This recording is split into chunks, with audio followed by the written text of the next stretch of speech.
बहुत समय पहले गांव से शहर आने के रास्ते में एक ऐसी हवेली पड़ती थी जो बहुत ही बुरी तरह बदनाम थी भूतिया होने की वजह से। और वो बदनाम इसलिए थी क्योंकि जब आसपास के लोग गांव के वहां से गुजरते थे तो कई बार उन्होंने पाया कि इंसान जो भी पहले वहां से गुजरा होगा या फिर कभी उस हवेली में जाने की कोशिश की होगी, उनके कटे हुए सर, उनके शरीर के धड़ वहां आसपास पड़े मिलते थे। और ये एक बार नहीं, कई बार हो चुका था। जब भी गांव वाले शाम के वक्त निकलते वहां से तो उन्हें जो भी रात में निकला होता या जो भी उस हवेली के आसपास से गया होता, उसके शरीर के टुकड़े वहां मिल जाते। और उस हवेली में जो भी भूत रहता था या जो भी वहाँ पे आत्मा वास करती थी, वो शायद यही चाहती थी कि कोई भी उस हवेली के अंदर कभी आने की कोशिश भी ना करे, और इसीलिए वो हर टाइम ऐसे चीजें करती थी। खैर, अब ये दहशत इतनी ज्यादा बढ़ गई कि गांव के लोग या शहर से गांव जाने वाले लोग कभी भी उस हवेली की तरफ देखते भी नहीं थे शाम के वक्त। और जो भी उनको जाना आना करना होता था वो अपना दिन में ही निपटाते थे, क्योंकि वो कटे हुए सर, वो लाशें बहुत टाइम तक लोगों के दिमाग में रही और वही लोगों से पीढ़ी दर पीढ़ी आगे बातें जाती रही कि हवेली जो है वो भूतिया है। खैर, ये हवेली तो इतनी ज्यादा इनफेमस हो गई थी भूतिया होने की वजह से, लेकिन धीरे धीरे टाइम के साथ कुछ चीजें बदलती हैं। तो वैसा ही हुआ एक बार, जब 4 दोस्त अपनी एक ट्रिप करके अपने जो पूर्वजों का गांव होता है वहां पर जा रहे थे। लेकिन जैसे ही वो हवेली शुरू होती उससे बहुत ही आगे, मतलब मान लो आप कुछ किलोमीटर पहले ही बहुत ही खराब मौसम हो गया। बारिश का मौसम जिसमें बिल्कुल ही बिजली गरज रही है, बहुत तेज बादल गरज रहे हैं, बारिश हो रही है, खूब तेज हवाएं चल रही है। मतलब इतना बेकार मौसम हो गया जो कि एक्सपेक्टेड नहीं था। और उसी में ये लोग इतनी दूर से ट्रेवल करके आ भी रहे थे। चलते चलते गाड़ी जैसे तैसे ये लोग ले जाने लग गए और ड्राइवर बस कैसे भी गाड़ी चला रहा था। लेकिन एक दुर्घटना कह लो आप या फिर एक हादसा तब हुआ जब ये गाड़ी चलते चलते उसी हवेली के सामने एकदम से रुक गई। और अब ड्राइवर कितनी भी कोशिश कर ले, गाड़ी स्टार्ट हो ही नहीं रही थी। और जो चारों दोस्त थे वो बिल्कुल भी अवेयर नहीं थे इस हवेली की कहानी से, बिल्कुल भी नहीं। वो बस हवेली देख रहे थे, उनकी गाड़ी खराब हो गई थी, उन्हें बस इतना पता था। बाहर देखने पे बहुत तेज तेज से बिजली कड़क रही है, बहुत तेज बारिश हो रही है और हवा इतनी तेज चल रही है कि वो कोई भी सामान उड़ा दे, ऐसा। ड्राइवर ने बहुत कोशिश की, गाड़ी स्टार्ट नहीं हुई थी। और ड्राइवर ने इन लोगों को बोला कि या तो आप लोग गाड़ी में बैठे रहिए और मैं एक बार चेक करता हूँ, शायद गाड़ी के इंजन में पानी चला गया होगा इसलिए गाड़ी स्टार्ट नहीं हो रही है, या फिर सामने ये हवेली है, यहाँ पे किसी से मदद मांग सकते हैं। तो उन चारों दोस्तों को लगा कि इतना लंबा सफर करके आए हैं और गाड़ी में बैठ के तो यहाँ टाइम बिता नहीं सकते, और कार कब तक ठीक होगी इसका भी कोई आइडिया नहीं है। तो यही बेटर होगा कि उस हवेली में जाके मदद मांग ली जाए। अब चारों दोस्त जैसे तैसे उस बारिश में अपने कार से बाहर निकले और ड्राइवर को बोल दिया कि ठीक है वो कार चेक कर ले, तब तक ये लोग हवेली में देखते हैं कोई अगर हेल्प कर दे तो। हवेली का गेट जो काफी बड़ा सा था, और हवेली ऐसी थी ना, बिल्कुल मेन रोड, साइड में एक बड़ी सी हवेली, और अभी जैसे कि रात थी वो हवेली पूरी तरह से एकदम अंधेरे में समाई हुई थी। ऊपर से बार बार बिजली चमक रही थी और पूरे रास्ते भाग भाग के गए तो इनके कपड़े भी ऑलमोस्ट भीग गए थे। हवेली का बहुत बड़ा सा दरवाजा था, और जैसे ही चारों दोस्त वहाँ पे पहुंचे, बहुत ही मिस्टीरियस तरीके से हवेली का गेट अपने आप खुल गया। जैसे ही वो गेट खुला, एकदम गेट खुलने की आवाज आई और ये अंदर गए और ये लोग आवाज देने लग गए, कोई है क्या, कोई हमारी मदद कर सकता है, कोई है क्या यहाँ पर। ये लोग बस किसी को बुला रहे थे कि कोई इनकी मदद कर दे। इतने में ही एक बहुत ही जर्जर अवस्था का एकदम बूढ़ा आदमी सामने हाथ में लालटेन और शरीर में ऐसे धोती लपेट के आया, जो कि देखने में बहुत ही डरावना सा लग रहा था, जैसे कि काफी रातों से वो सोया नहीं होगा। उसके बिखरे हुए सफेद बाल, उसके हाथ में वो लालटेन, उसकी आंखों के नीचे बड़े बड़े गड्ढे, बहुत मतलब डरावना बना रहे थे उसे। लेकिन अब ये 4 लोग थे तो कोई इनको डर अभी ऐसा नहीं लग रहा था, लेकिन बस है वाइब सी थोड़ी होती है, वो इनको वहाँ पे नहीं लग रही थी। क्या इनकी जरूरत थी? तो इन्होंने वो बूढ़े आदमी को आता देख के बोला, क्या आज रात के लिए हम यहाँ पे रुक सकते हैं? बाहर बहुत तेज बारिश हो रही है और हमारी गाड़ी खराब हो गई है। ड्राइवर देख रहा है लेकिन शायद गाड़ी ठीक ना हो पाए, तो आप अगर हमें यहाँ पे अलाउ करते तो हम आज रात रुकेंगे, बस कल सुबह चले जाएंगे। तो वो हाथ में जिस आदमी ने लालटेन ली हुई थी, वही बूढ़ा आदमी एक बहुत ही अजीब स्माइल देके बोला, हाँ क्यों नहीं, मैं आपकी मदद करने के लिए तो यहाँ पर हूँ।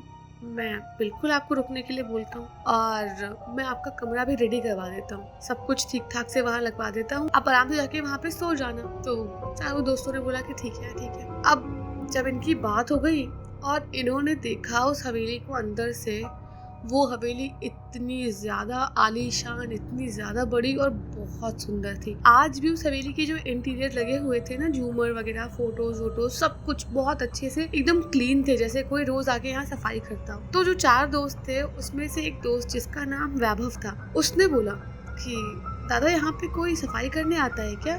देखने में तो हवेली बाहर से पुरानी लग रही थी लेकिन अंदर तो काफी ज्यादा अच्छे से रखी हुई है। तो वो बूढ़ा आदमी बोला कि हाँ, इस हवेली की देखभाल मैं ही करता हूँ। तो वैभव ने बोला अच्छा, आप इस उम्र पे भी इतना ज्यादा काम कर लेते हो? और वैभव ने चारों तरफ निगाहें घुमाई और बाकी तीनों दोस्त ऐसे हवेली को देखने लग गए। तभी उनमें से एक और दोस्त बोला जिसका नाम अनुराग था, और अनुराग एक पेंटिंग की तरफ हाथ करके ऐसे बोलने लग गया, दादाजी ये पेंटिंग किसकी है?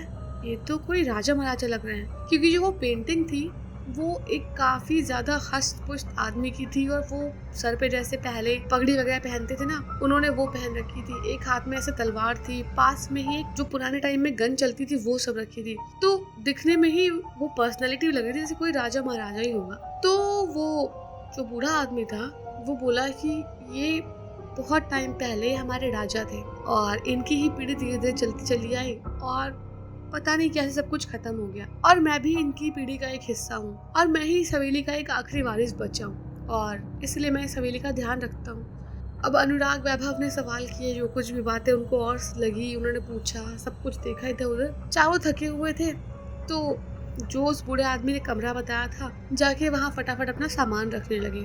सामान रखा, थोड़ा बहुत पानी वगैरह पिया, उतने में ही इतने ज्यादा थक गए थे ये कि इनको जैसे ही लेटे तुरंत नींद आ गई और इनको बिल्कुल भी ध्यान नहीं रहा कि इनका ड्राइवर बाहर है, गाड़ी बाहर खड़ी है, कुछ भी नहीं, बस ये सो गए वहाँ पे। तो 1-1:30 बजे की बात होगी जिस टाइम वैभव की नींद खुली और वो बहुत तेज डर गया और वो एकदम चिल्लाने लग गया। तो तीनों दोस्त उठे और बोले क्या हुआ ठीक तो हो तुम? तो वैभव ने बताया कि उसने एक बहुत ही डरावना सपना देखा है। जो पेंटिंग वो लोग नीचे देख के आए हैं, उसने देखा कि जब वो लोग ऊपर आ रहे थे तो वो पेंटिंग हिल रही थी।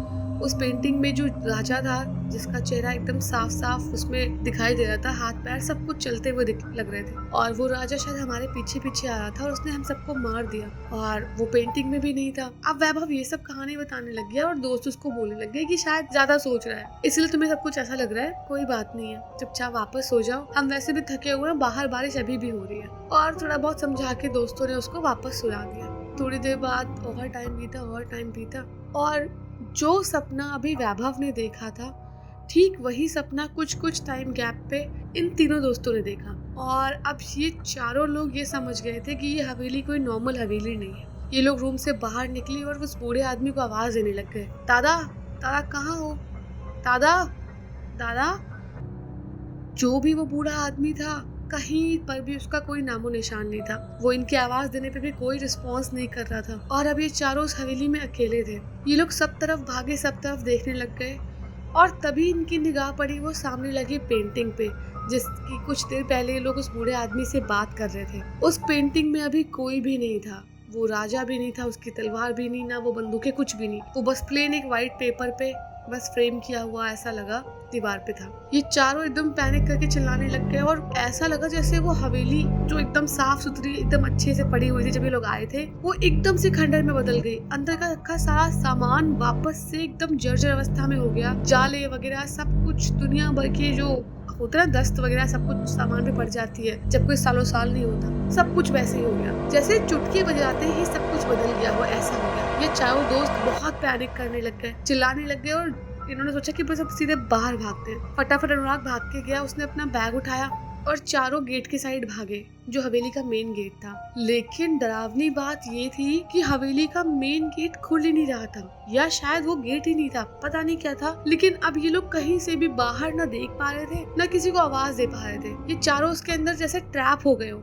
इन्होंने बहुत आवाज लगाई, ड्राइवर को बुलाया, सब कुछ कर लिया कि आसपास से कोई निकल रहा हो सुन ले, लेकिन वहाँ कोई सुनने वाला नहीं था। ये चारों बहुत बहुत टाइम तक कोशिश करते रहे, लेकिन इनको कुछ भी नहीं मिला, कोई नहीं मिला, ना ही कोई हेल्प मिली। इतने खिड़की दरवाजे, कहीं से भी कुछ भी दिखाई नहीं दे रहा था बाहर की तरफ। पता नहीं कोई जादुई शक्ति सी थी जो सब कुछ इनको ट्रैप कर रही थी वहाँ पे, या क्या था, लेकिन शायद इनको कोई सुन नहीं पा रहा था और कोई ना देख पा रहा था इन्हें। ये लोग सब तरफ इधर उधर घूम रहे हैं, सब तरफ जा रहे हैं, कोई नहीं सुन पा रहा है। बार बार चिल्ला रहे हैं, बोल रहे हैं, लोगों को बुला रहे हैं, कोई नहीं सुन पा रहे हैं। एकदम से ऐसा महसूस हुआ इनको कि बहुत तेज प्यास लगी है। जो चारों दोस्त थे पूरे टाइम बाहर चिल्ला चिल्ला के लोगों को बुला बुला के इतना तड़प गए थे कि उनको भूख प्यास बहुत तेज लगने लग गई। और अब वो पूरे घर में अपना ढूंढने लग गए, कुछ खाने पीने का आइटम कुछ भी मिल जाए। लेकिन दूर दूर तक ना कुछ खाने के लिए था, टंकी थी लेकिन ना कुछ पानी पीने के लिए था। बहुत सारे मटके सब कुछ रखे थे, सब कुछ खाली था और वहाँ पानी का नामो निशान नहीं था। चारों बिल्कुल ही पागलों की अवस्था में भागने दौड़ने लग गए। उनको कुछ भी समझ नहीं आ रहा था कि अब होगा क्या। कोई बचाने बाहर से आ नहीं रहा है। कोई भी सोच के देखेगा तो उसको समझ आएगा ना कि एक चार दीवारी में कोई कैद हो जाए, उसे बाहर से कोई भी सुनने समझने वाला ना हो, भूख प्यास से तड़प रहा हो और उसको पता हो कि आज नहीं तो कल उसकी मौत हो जाएगी इसी कंडीशन में, तो ये बहुत ही पागल कर देने वाली सिचुएशन होती है। क्योंकि वो लोग सिर्फ तड़प रहे थे अभी वहाँ पे और इतनी बुरी कंडीशन हो गई इनकी धीरे धीरे जैसे जैसे दिन बीते। एक बार जो दोस्त इसका था वैभव, इतनी वीकनेस में बस जैसे जैसे वो सीढ़ी से ऊपर चढ़ रहा था, सीढ़ी से ऊपर चढ़ते टाइम उसके पैर में पता नहीं कैसे चोट लग गई और उसके पैर से खून बहने लग गया। अब इन तीनों दोस्त को वो समझ नहीं आया कि खून है या पानी है। वो तीनों अपने दोस्त के खून पे एकदम गिर पड़े और वो खून को पानी समझ के पीने लग गए। मतलब इतनी बुरी कंडीशन में लोग रह रहे थे वहाँ पे। और जब इनकी खून से प्यास पूरी तरह नहीं बुझी, बस उनको थोड़ा थोड़ा राहत मिली, इन्होंने अपने दोस्त को मारना सही समझा और उसके मांस से अपना पेट भरने लग गए। और ऐसे करते करते सारे दोस्तों ने एक दूसरे को बहुत नुकसान पहुंचाया। धीरे धीरे चारों वही ट्रैप होके मर गए। और होता ज्यादातर केसेस में यही है कि अगर कोई इंसान, किसी को भी आप एक कमरे के अंदर बंद कर दोगे या उसके पास कुछ भी ऑप्शन नहीं हो किसी और से कम्युनिकेट करने का या अपनी बॉडी में जो भी न्यूट्रिशन है वो पहुंचाने का, कुछ भी, मतलब दिमाग हमें किसी भी चीज पे सर्वाइव करने के लिए छोड़ देता है। और एट द एंड तो वही होना था जो कुछ अभी हुआ। और वो हवेली जैसे कि कहलाती थी कि भूतिया है, तो वहाँ पे जो कुछ भी था, जो भी शक्ति आप कह लो बुरी थी वहाँ पे, उन्होंने इनके दिमाग पे काबू किया हो ना किया हो, लेकिन जो अपना दिमाग होता है हमारा, वो कहीं ना कहीं हमें बस अपनी सर्वाइवल के लिए फोकस करने को बोलता है, ना कि जब सर्वाइवल की बात आती है तो इंसान रिश्तेदारी, नाते, सब कुछ भूल जाता है। और बहुत सारी स्टोरीज हमने वैसे सुनी भी होंगी जहाँ पे ऐसा कुछ हुआ भी होगा। कई सारे साइंटिस्ट ने ऐसे प्रैक्टिकल भी किए हैं जहाँ पे इंसान अपने अपने सर्वाइवल के लिए किसी को भी मारने को तैयार हो जाता है। और इस कहानी से भी हमें यही शिक्षा मिलती है कि कितनी भी बारिश हो, कितनी भी आंधी आ जाए, अपने लक्ष्य की तरफ बढ़ते रहें, बीच में ना रुके। और अगर रुके भी है तो यार बाहर जाने का रास्ता खुला है या नहीं वापस से एक बार क्रॉस चेक करना बहुत ज़रूरी है, वरना कहीं भी, मैं नहीं चाहती कोई भी ऐसा ट्रैप हो जाए। और अगर स्टोरी अच्छी लगी तो वीडियो को लाइक कर देना और कमेंट करके बताना स्टोरी कैसी थी और सब्सक्राइब करना तो मत भूलना।